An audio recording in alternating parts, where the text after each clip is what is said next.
kembali ngobrol bersama dengan Bung Rocky. Bung Rocky, kita tetap lihat peta politik nasional dan juga, tapi kemudian juga implikasinya kepada daerah ya, pilkada ya, karena kan kita tahu sekarang ini setelah perhelatan Pilpres 2024 selesai kan partai-partai politik itu fokusnya nanti pada pilkada serentak yang akan dilaksanakan pada bulan November.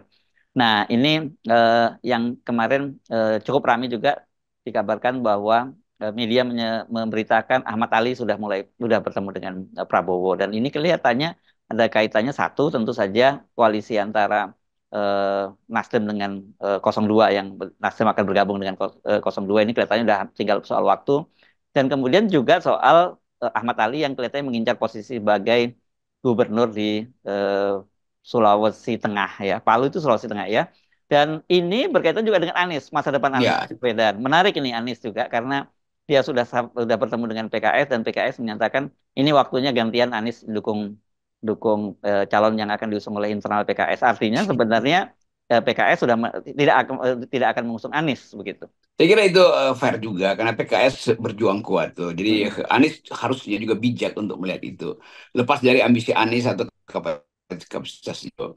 Kan DKI itu adalah ukuran kemenangan PKS kan.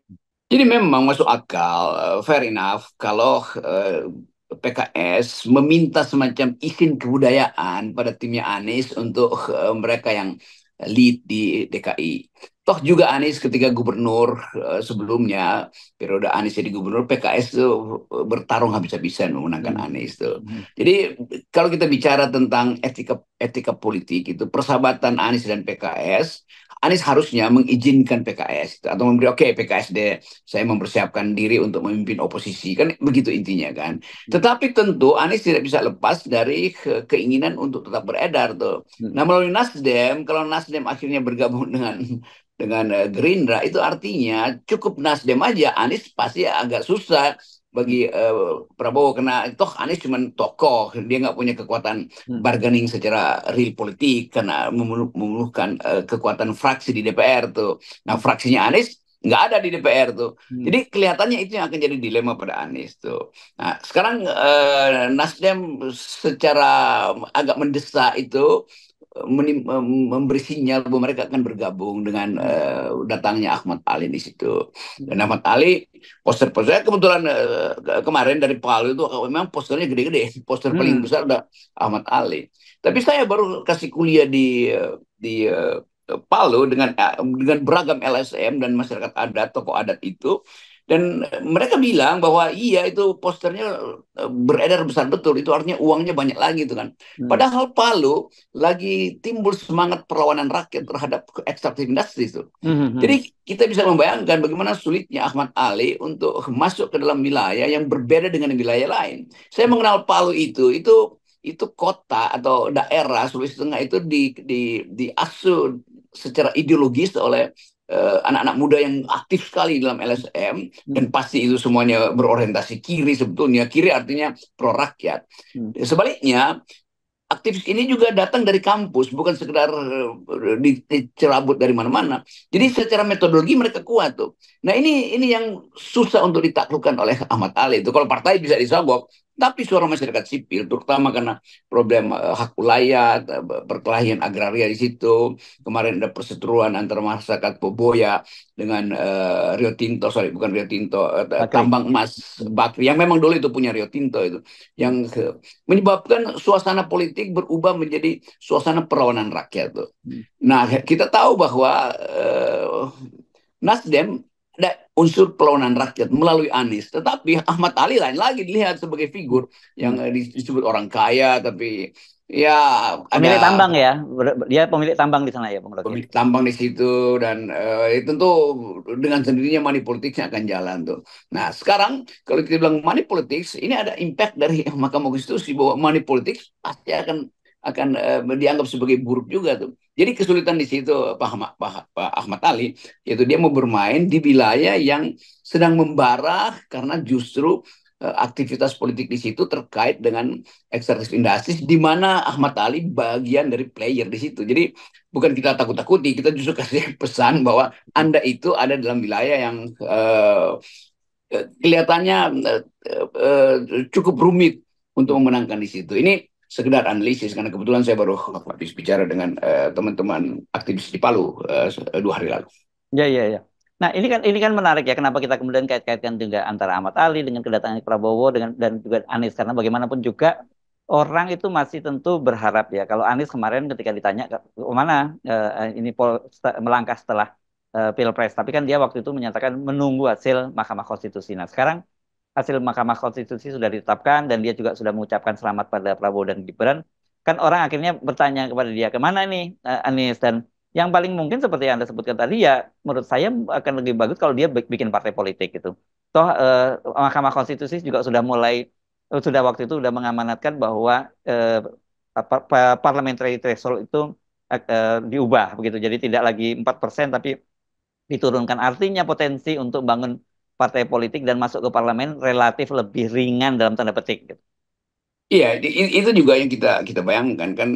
Tetap partai-partai yang sekarang, apapun itu adalah partai yang didesain untuk saling rebutan 20% Ya, threshold. Dan itu yang tidak jujur sebetulnya. Dari awal juga kita kasih, FN kasih kritik pada 3 kandidat itu. Mau Gerindra, Nasdem, hmm, maupun PDIP, tiga-tiganya itu secara etis melanggar prinsip presidensialisme. hmm, Karena menunggangi 20% yang biasanya tradisi parlamentarian kan. ya, Apalagi yang 20% itu adalah tiket lama yang masih mau dipakai hanya untuk kepentingan administrasi itu.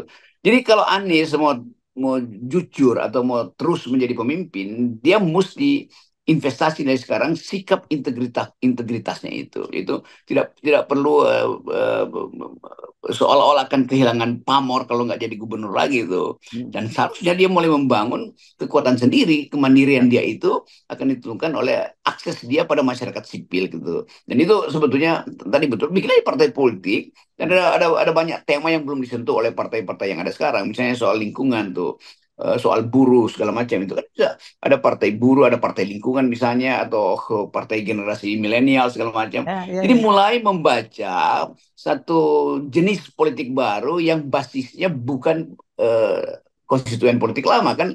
Harusnya Ya, Anies bicara begitu tuh. ya, ya. Dan sebenarnya modal Anies sudah ada ya, kalau kita lihat program dia yang cukup bagus pada waktu itu, Desak Anies, yang disambut oleh anak-anak muda berbagai kota. Kalau itu kemudian dikapitalisasi, itu kan jadi menarik, ini jadi satu eh, satu apa gerakan politik berbeda saya kira dibandingkan dengan partai-partai politik yang ada yang banyak dikuasai oleh orang-orang tua dan dengan paradigma yang berbeda gitu. Ya itu yang ingin kita usulkan atau kita desakkan pada Anies. Dia Ya. mulai berpikir dengan cara yang tadinya eh, selama pemilu justru menguntungkan dia itu. Demikian juga PDIP.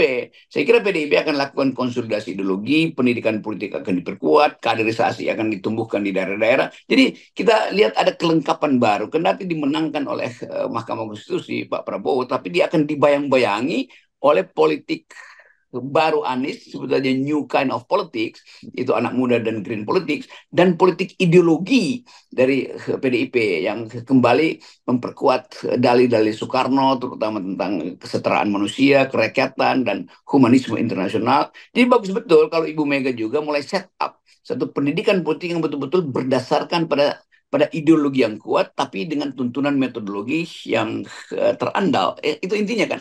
Sehingga kekuasaan Pak Prabowo dan Gibran ini akan dibayang-bayangi oleh dua tokoh. Itu Anies yang berupaya untuk ambil slot generasi muda, ambil slot environment, dan Ibu Mega yang akan ambil slot ideologi kerakyatan. Itu enak betul kan? Nah, Prabowo tentu akan ditandingi oleh dua stream ini, stream ideologi dari PDIP dan stream recent issues, isu-isu mutakhir oleh Anies.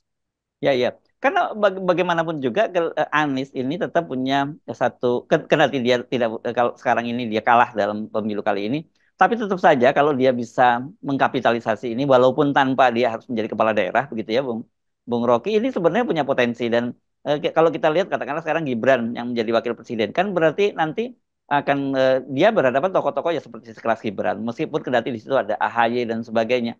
Nah, kita tentu berharap yang begini ini, bibit-bibit semacam ini ya nggak berhenti sampai di situ saja, hilang begitu saja setelah Pilpres. Ya itu pentingnya kita di FNN terus mengucapkan politik baru. Bukan lagi politik perubahan lah, kalau politik Ya. perubahan ya tema Anies kemarin. Ya politik baru aja kan. Hmm. Jenis bahkan bukan sekedar baru, jenis yang baru gitu, a new kind of politics itu. Hmm. Dan bagi negeri ini memang tidak cukup partai yang ada sekarang itu kan tetap Ya. dia warisan dari feodalisme, Hmm. warisan dari koncok-koncok Orde Baru segala macam.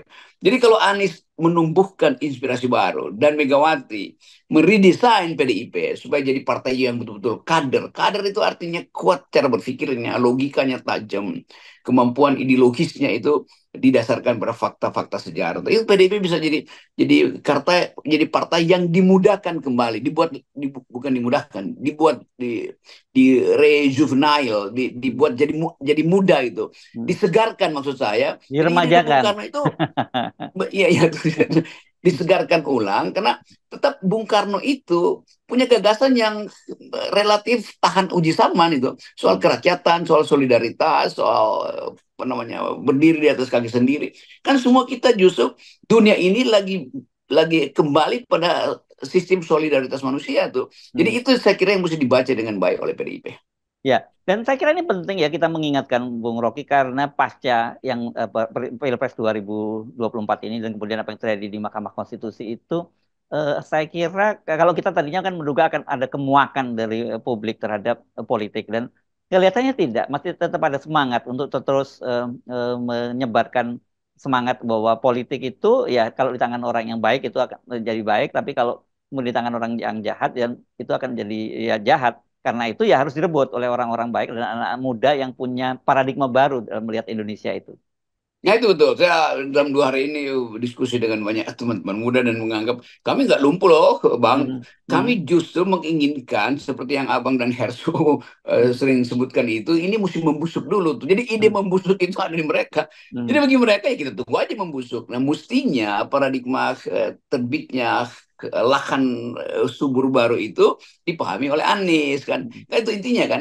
Jadi bagi anak-anak muda sekarang mereka tahu, oh begini toh politik. Nah kami ingin politik yang bukan begini, yang bukan didasarkan pada kilaunya cincin, kira-kira begitu bagi mereka tuh. Itu lagi. Kirain Ya udah mereka yang sebut lupa. begitu. Oke, tapi saya kira kita tetap harus memberikan menumbuhkan harapan ya, Bung Rocky. Kita tidak jangan jangan kita paham ada pesimisme melihat masa depan Indonesia ini dengan dimenangkannya Prabowo dan Gibran. Tetapi saya kira kita juga masih punya harapan karena ya bagaimanapun punya bibit-bibit baru yang sebenarnya begitu kita ini kan tinggal kita semai, kita kemudian organisir, itu bisa menjadi kekuatan politik baru dan kita akan punya wajah politik baru dari Indonesia yang berbeda sekali dengan wajah-wajah politik yang lama gitu.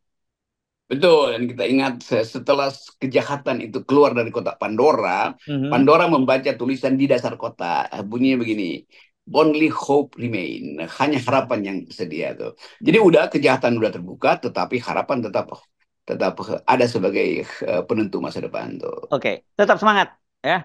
Ya.